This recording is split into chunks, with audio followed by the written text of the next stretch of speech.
नांदेड येथे नुकत्याच संपन्न झालेल्या लोकसभा निवडणुकीनंतर आता महाविकास आघाडीत राहून पक्षविरोधी काम करणाऱ्यांच्या विरोधात पत्र देऊन तक्रार करण्यात आली आहे। लोकसभा निवडणूक काळात महाविकास आघाडीच्या प्रज्ञा सातव, सुभाष वानखेडे आणि जयप्रकाश मुदंडा यांनी महाविकास आघाडी उमेदवाराच्या विरोधात काम केले आहे, असा गंभीर आरोप एका वृत्तवाहिनीला दिलेल्या मुलाखतीतून हिंगोली लोकसभा नवनिर्वाचित खासदार नागेश पाटील आष्टीकर यांनी केला आहे।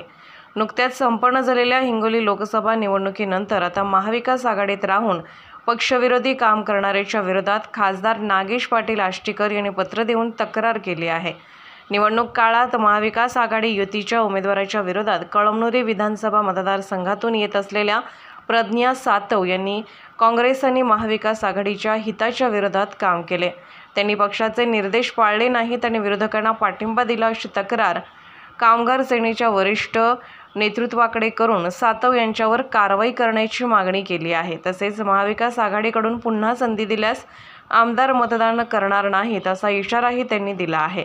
याबाबत बोलताना नागेश पाटील आष्टीकर म्हणाले की प्रज्ञा सातव यांनी महाविकास आघाडीकडे उमेदवारीची मागणी केली आहे, त्यामुळे मला त्यांना उमेदवारी देण्यात येऊ नये अशी तक्रार करावी लागली आहे। त्यांनी लोकसभा निवडणुकीत महाविकास आघाडीच्या विरोधात काम केले आहे, त्यामुळे त्यांना पुन्हा संधी देण्यात येऊ नये, दिल्यास तो निष्ठावंतावर अन्याय केल्यासारखे होईल।